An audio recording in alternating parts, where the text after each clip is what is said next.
As our understanding of health has evolved over time, we've come to a better understanding of how to fight disease. Our problem-solving minds have taken on multiple cases of disease and identified causes for them, that which we call risk factors of disease. After all, if the point of science is to explore and discover, then why not address the source of what is causing society's suffering? We've come to better understand certain attributes in people and their behavior that increase the likelihood of them getting a disease. Smoking, diet, and exercise all have implications on anyone's health outcomes. This is the causes of cases approach, where we ask why individuals are afflicted with certain diseases at certain times.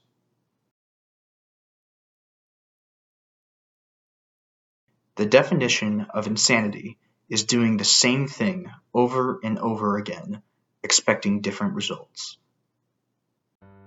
While this isn't the real definition of insanity, and Albert Einstein may never have said this, it does highlight a fundamental issue with how we view treating illnesses in society. In many cases, when making policy that concerns the health of a population, researchers will focus on ways to mitigate potential risk factors in cases of disease. Often, it's hoped that by addressing these risk factors, that inequalities can be circumvented and health equality can be achieved. But even if smoking rates are reduced, healthy lunch programs are introduced to schools, and more emphasis is placed on exercise, these inequalities will continue to reproduce themselves. Epidemiologists seem to be playing a perpetual game of whack-a-mole to keep up with health inequalities. In the case of population health, we are better served through the causes of incidence approach, which asks why certain groups are more prone to certain afflictions than others.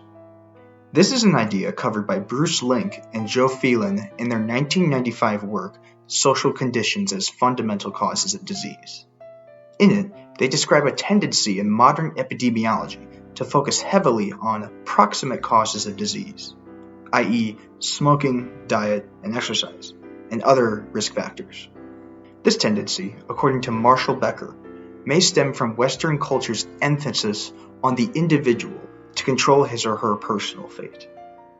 Link and Phelan note that there may be several shortcomings in human psychology that may lead us to downplay the role of social conditions in health inequality, like the fact that we tend to lose interest in the link between social causes and health outcomes when we explore them, and also that we tend to view the connection of social conditions to only single diseases, even though this is not representative of reality. In as few words as possible, fundamental cause theory seeks to identify the factors whose health conditions cannot be mitigated by addressing risk factors that link these causes to disease outcomes. In a few more words, fundamental cause theory has 4 central tenets. Resources are decisive in avoiding risks of mortality. These resources can include monetary means, knowledge, influence, and social connections. The reason resources are decisive is that having resources gives people the means to prevent diseases or address their symptoms. Because of this, fundamental causes of disease are linked to more than one disease. Since resources give people the means to prevent diseases or address symptoms, this logic can be extended to multiple disease outcomes. The knowledge alone gained from an education, for example, makes someone less likely to smoke, more likely to practice healthy eating choices, and more likely to exercise often. Even if the risk factors were to change, if the fundamental cause remains the same, then health outcomes will reproduce themselves. The example Link and Phelan used was that of poor sanitation, working and living conditions in cities, which was indeed causing things like diphtheria, measles, typhoid fever, tuberculosis, and syphilis. But while medical advancement had addressed these risk factors, socioeconomic status continued to be a strong predictor of disease outcomes. The fact that some people have the resources to avoid different diseases in different situations means that regardless of whether risk factors are addressed, if the fundamental cause remains the same, then health outcomes will indeed continue to reproduce themselves. It follows then that addressing risk factors does little to stymie the effects of fundamental causes. This essentially means that addressing things like smoking habits, diet, and exercise won't have a significant effect on health inequalities in things like heart disease, for example, if fundamental causes are not addressed. It is a more prudent matter to ask why smoking habits, diet, and exercise are less adequate in lower income communities, which involves confronting fundamental causes of disease. Now, I've just set out to define fundamental cause theory, but as someone who has been told what that is and who has read in depth about the concept, I can assure you that although this may be a fairly simple concept in theory, the language that needs to be used to disseminate this is quite loaded. To better understand the concept of fundamental cause theory, let's explore my metaphor of the airport. Imagine that there is a population of people near and around an airport, and at regular intervals, planes land throughout the day.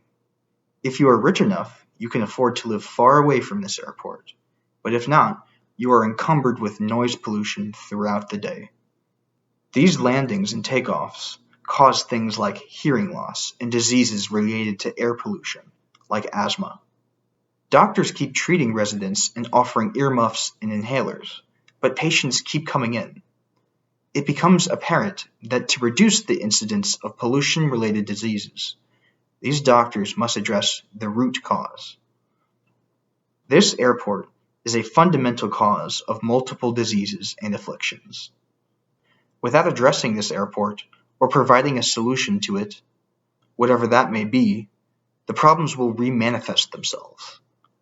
And even if risk factors changed, the airport would still cause the same problems. So, the airport involves resources that determine the extent to which people can avoid it, i.e. move away from the airport. The airport is also linked to multiple disease outcomes, i.e. deafness and asthma. It has effects on diseases when risk factors change drastically, and even when the doctors attempt to address risk factors, the airport ensures that these problems will reproduce themselves. So, why does this matter? Well, understanding fundamental cause theory is important because we're not only battling diseases here, we're also battling human psychology. If we are to address the inequalities in health that our society experiences, then it is imperative that we address the inequities, i.e. differences in access to resources, that lead to these egregious health outcomes. Yes, it is important to avoid smoking, eat well, and exercise often, but it is also important, in fact more important, to recognize the fact that you may have the means to do this, while others don't. Only by reframing our approach to population health can we extend our empathy and address glaring health inequalities that plague our society.